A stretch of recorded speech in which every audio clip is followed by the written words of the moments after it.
Listen, a good thing for you, Drew, is that the Dolphins do got a chance to go into Kansas City and beat them, a team that you've been very vocal and disrespecting. So if the Dolphins lose, it's going to be even worse, my friend, As because long you as they was keep it close. disrespecting the Chiefs. No, As but long I'll as say it's a this, one-score game. it is a good thing that they're still in the playoffs, so their season's not over yet. And I do want to give you your flowers for something that you did say early in the season. You said the Jaguars were not good, and the Jaguars today missed the playoffs because they lost to the Titans. So I just want you to break down how the hell did the Jaguars collapse down the stretch of the season? It was a combination of multiple things. The defense kind of fell apart. 1-5 down the stretch of the season, when at one point in time you had a 96% chance of making the playoffs. This is Colts level bad when Carson Wentz missed the playoffs. That's how bad this one is. It was written in the stars for them to make the playoffs, win the division. Might be They worse. did everything. No, by far.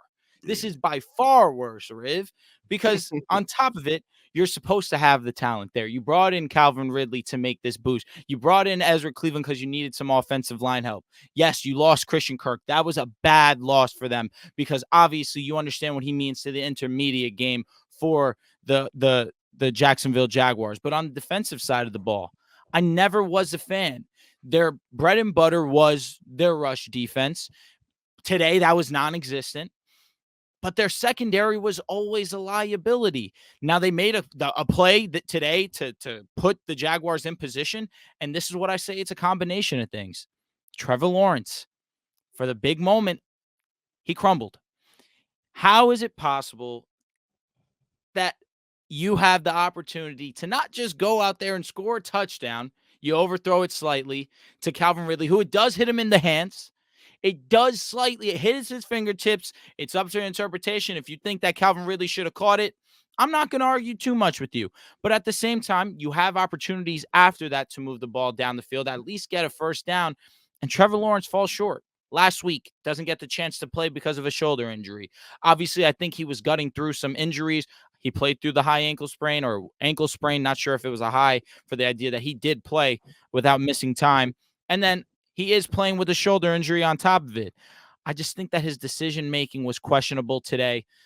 2 INTs. This isn't something that we see Trevor really do, just make bad decisions. Saw a couple of them today, saw some miscues, and the defense was always fraudulent. Tennessee Titans, who have struggled to score points all season. Tennessee Titans defense, who struggled to turn the ball over. I believe before this game, they had 4 INTs all year, which was the fewest in the National Football League. They go and they get 2 today. They match half of their season total in this one game alone. The Jaguars need to come back next season, and they need to figure out an identity, because ETN was great in the beginning of the season. He was not as nearly as effective down the stretch, although had an all right game today and last week for sure. But at the receiving core, Calvin Ridley, a little bit too inconsistent in a first year back of missing 2 years. That's impressive in and of itself. But there needs to be some consistency on the offensive side. But the fact that Zay Jones, you missed Zay Jones for multiple weeks, and this impacted your game plan as significantly as it did, is insane to me, because Zay Jones is a good football player. He's not game-changing to the point where it changes how we look at your offense. So you need to come this offseason, make a move.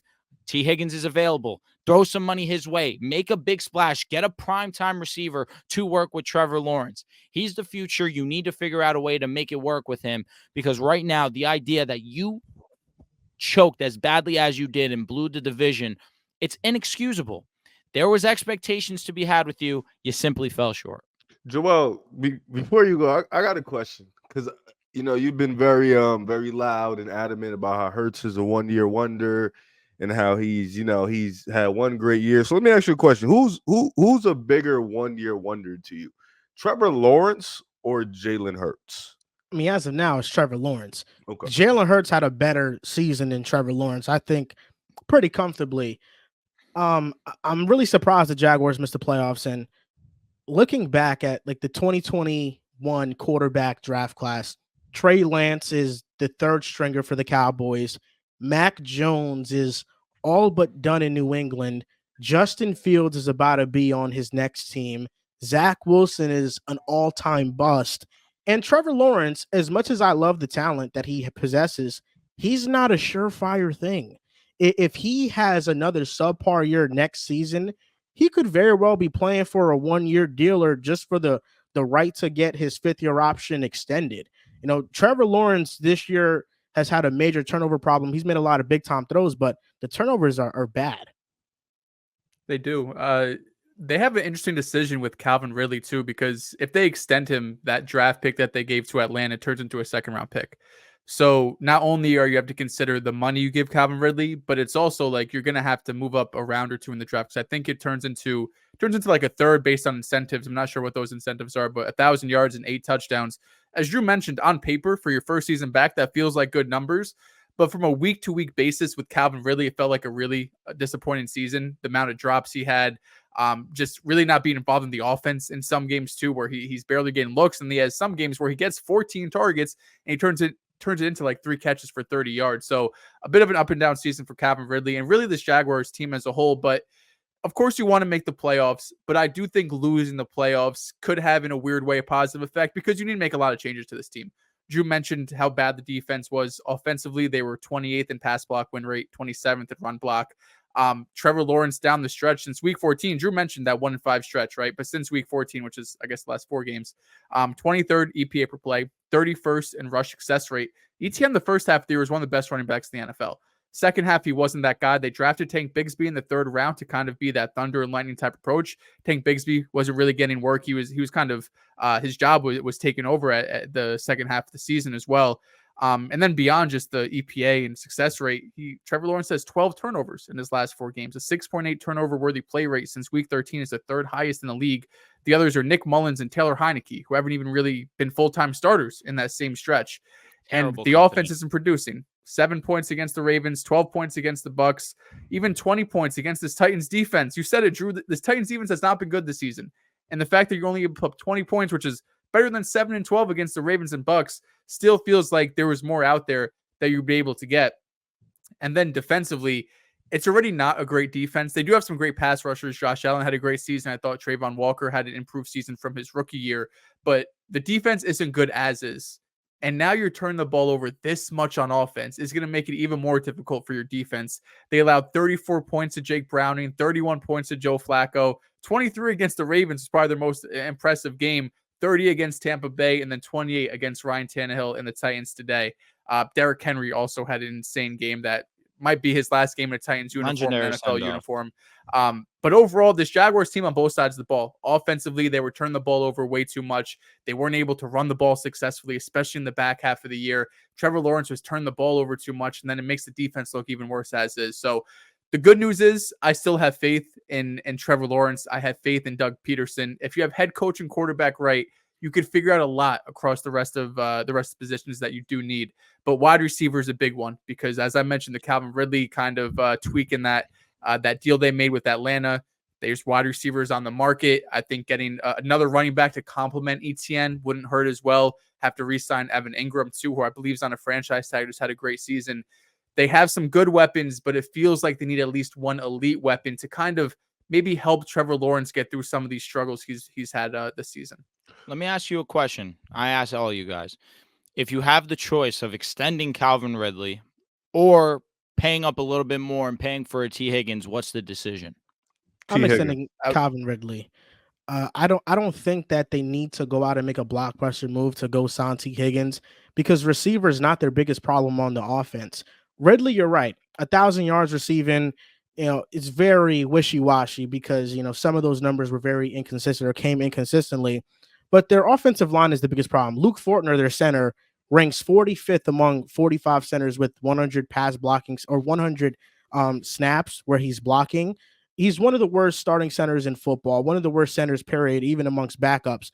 And if you saw that quarterback sneak play on 4th and 1, when they snapped the ball, he was 4 yards behind the line of scrimmage when the play ended. He got sent back a ton, and it's a big reason why they didn't convert 4th and 1 that could have put them potentially to tie the game. Brandon Scherf, who's an all-right right guard, he ranks 28th out of 101 guards.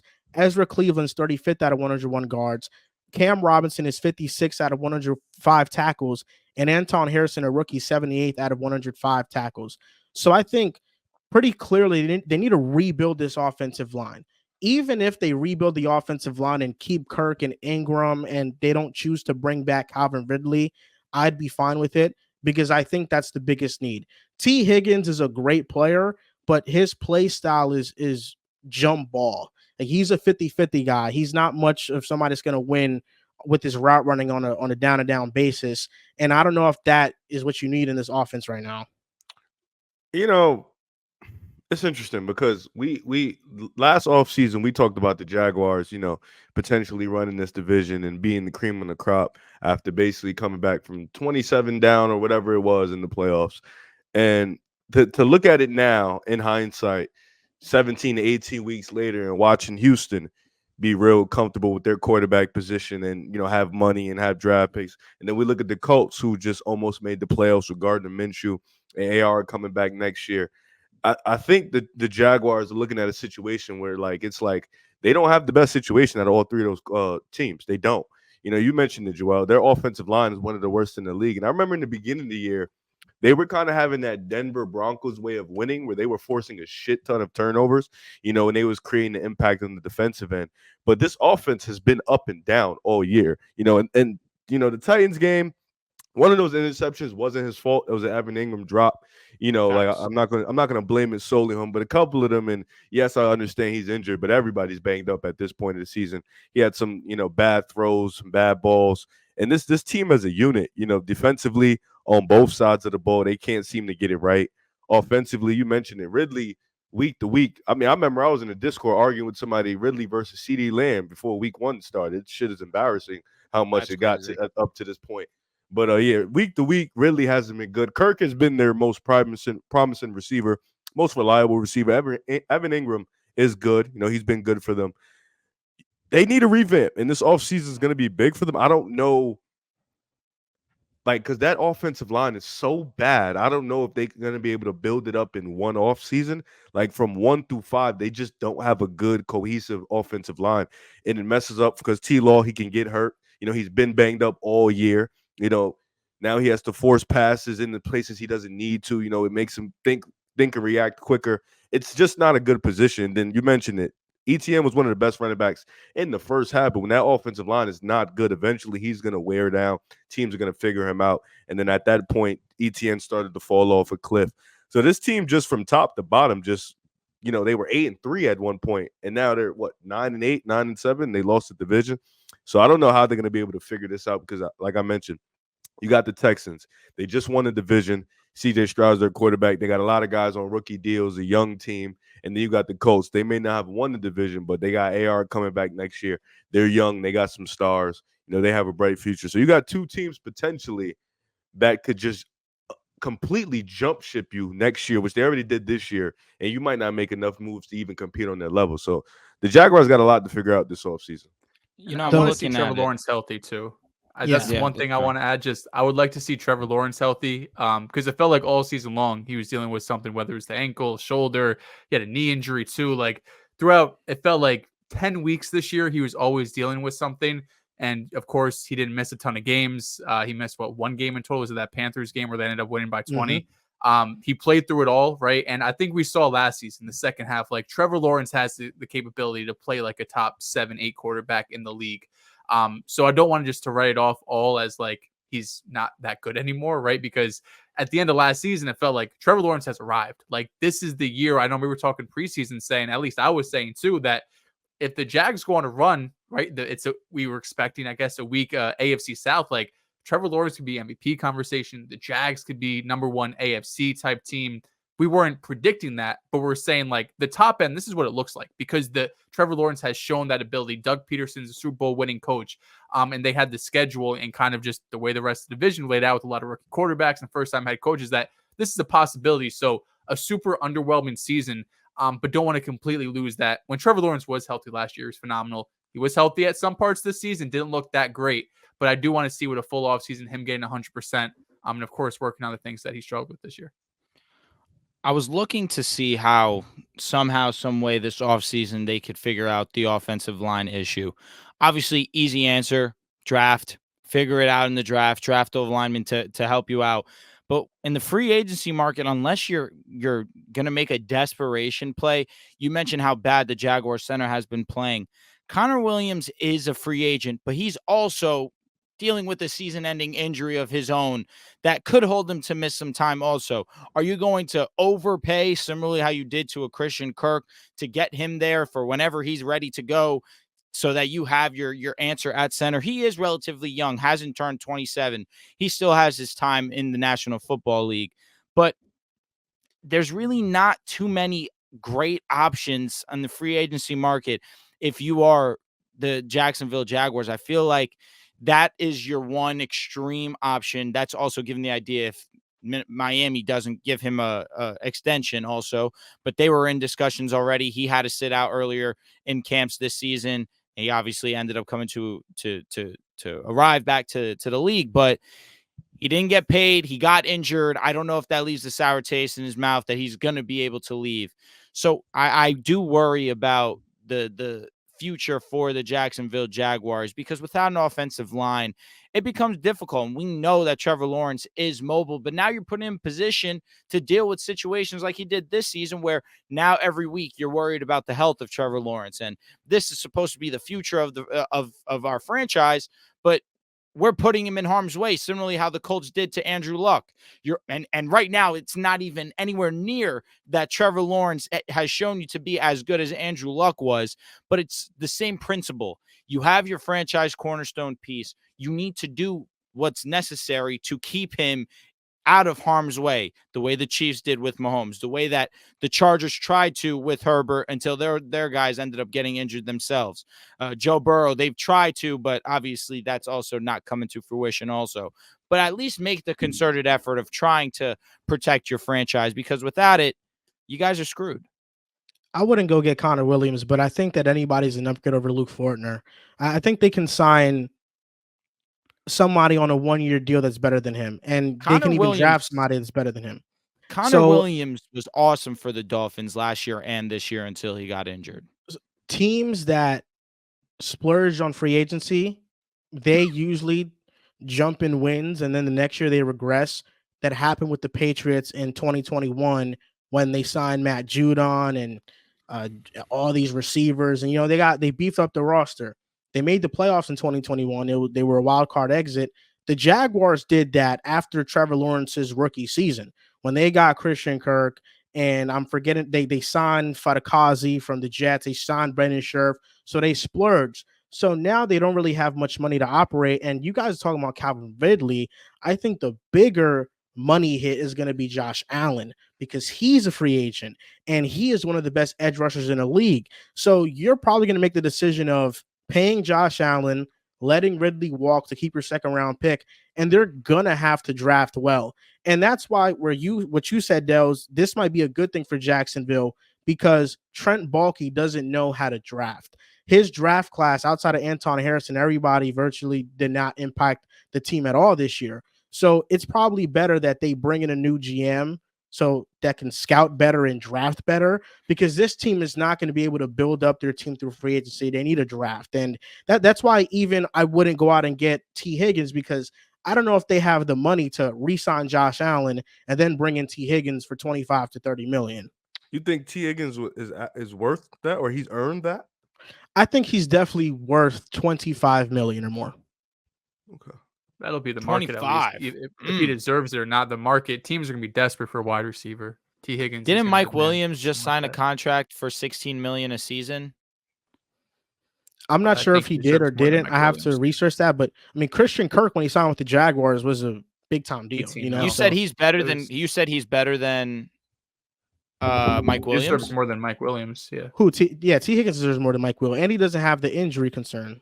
Mike Williams, he had himself a solid 3 games this year until he got hurt, which sucks. But he played well, and last year, obviously, we know what was up.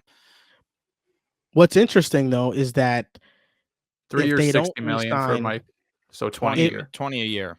Yeah, so I think T. Higgins at around 25 mil. If they don't re-sign Calvin Ridley might go to another team like a contender, and he can really help out an offense. He can be a really good number 2. I think. Like I think he goes somewhere and be a really good 2. but I don't know if he's a 1. Yeah, that's fine. That's fine. Brother, Texans- what's the 2 this year, if we being honest. Respect. He drew the most defensive pass interference calls this year by a mile. I don't give a fuck. They Probably the couldn't most cover that touchdowns, man. too. They couldn't They what? could not. They couldn't cover him. That's why they Calvin were Ridley? interfering with him. Yeah, he drew the most DPIs this year. He's also dropped the ball a shit ton this year. Nah, he did. He had his negatives. He took a year off. He was gambling. Respect.